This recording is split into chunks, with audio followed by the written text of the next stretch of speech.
worst nightmare. I talked about how the Fed is blundering because they're raising rates too high, too fast, et cetera, and they are. But the Fed has always said, we don't worry about inflation. We don't like it, but we know how to get rid of it. We just raise rates, and maybe they got to raise them longer and further than people expect, and maybe it's painful. There are costs involved, but they can kill inflation just by raising rates. They don't know how to stop deflation. I mean, how do you stop deflation? You can't raise rates. That'll make it worse. You can go to zero, but that doesn't. Once you're at zero, you're at zero. QE doesn't work, by the way. It's been tried to the tune of like $9 trillion, but the empirical evidence is that it's just, they do QE by buying bonds from the banks, and the banks take the money and give it back to the Fed as excess reserves. That money never goes to the economy. What good does that do? And the answer is it doesn't do any good. So so you can take rates to zero, but you're stuck. Could you have negative interest rates? In theory, yes. In Europe, Switzerland, and Japan did, but there's no evidence that it provided any stimulus. I mean, they did it, but it's like an experiment that didn't work. So the problem with deflation is there's nothing a central bank can do, and it does feed on itself, and it does get worse, and that is a central banker's worst nightmare. And however, quick footnote, we did see this in the 1930s, well, between 1929 and 1933, during the first phase of the Great Depression. It was the Hoover administration. Then Franklin Roosevelt came in 1933. And Roosevelt faced exactly the same problem. I mean, he shut every bank in America on like his second or third day in office. By executive order, he closed every bank in America. Can you imagine the President of the United States today? I don't care if it's, Biden or Trump or anybody else, Democrat or Republican, issuing an order saying every bank is closed as of now. We'll get back to you when they're going to reopen. And that's what FDR did to break the banking panic. But he still had the deflation problem, and the Fed couldn't do anything. I talked to Ben Bernanke about this personally because Bernanke wrote a book on this, and I read the book, and I said, Mr. Chairman, I said, here's what I think you said. Did I get this right? And he said, yeah, that's it. You understand it correctly. But the Fed couldn't and didn't do anything. So how did FDR break the back of deflation when the central banks were powerless?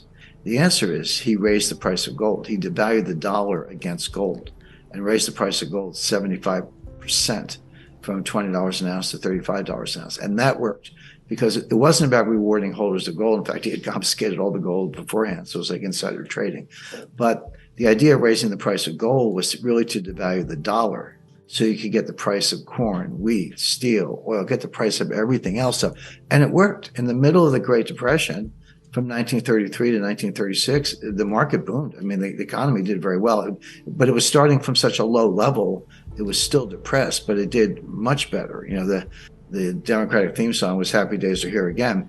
Then in 1937, the Fed screwed it up again and caused a second recession in the Great Depression, and that's why they call it the Great Depression. But the devaluation of the dollar against gold worked. Nothing the central bank could do would work. Deflation is very troubling and should be to central bankers, economists, and everyday citizens, everyday Americans, because it raises real interest rates really steeply. It feeds on itself, and there's nothing central banks can do about it.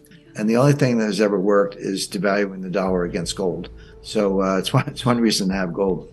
But we're looking at a global recession, and those are rare. As I said before, it's one thing if Germany has a recession or Japan or the U.S., but usually there's another economy or economic group that's doing okay or at least better and can kind of pull everybody out of the rut.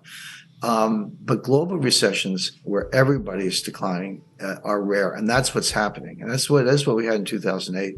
Pardon me. So the U.S. is heading for one. We've just talked about that at length. Japan's in a recession. Europe's in a recession.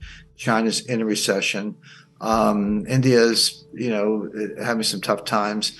And a lot of this is dollar related. All the other countries, I mentioned Switzerland, India, China, Japan have all seen their U.S. dollar reserves go down, and everyone's like, "Oh, they hate the dollar. They're dumping the dollar."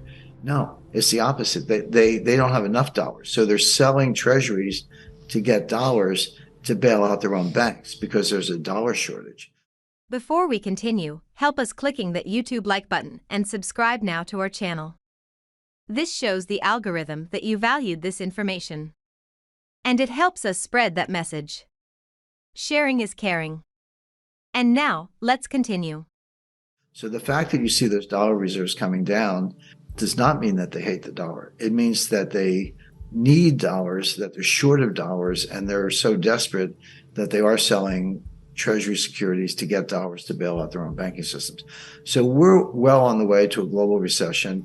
And if you say, well, you got communism, socialism, capitalism, all these different economic systems, all part of this globalized system, how could they all be on the same wavelength at the same time? Well, the common thread is the dollar. It's the U.S. dollar. About 60% of global reserves, 80% of global payments. It's the benchmark for every other currency. So when you talk about the euro, you're quoting dollars. You're saying it's $1.05 or $1.04. Gold, you say, oh, it's $1,800 an ounce, whatever. The point being, even when you're talking about a commodity or currency that's not a dollar per se, you reference it in dollars. Same with oil, world market, it's all dollar oriented. So the dollar is the thread that runs through the whole global system.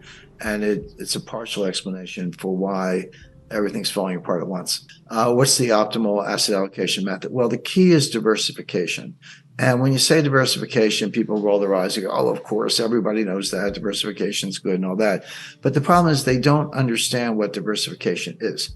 And I run into people all the time and they go, Jim, I'm highly diversified. I own 50 different stocks in 10 different sectors, telecommunications, semiconductors, mines and minerals, consumer non-durables. So I'm highly diversified.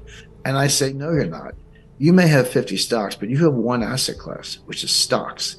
And they're all going to go down together or go up together, as the case may be. But particularly in times of stress, they become highly correlated.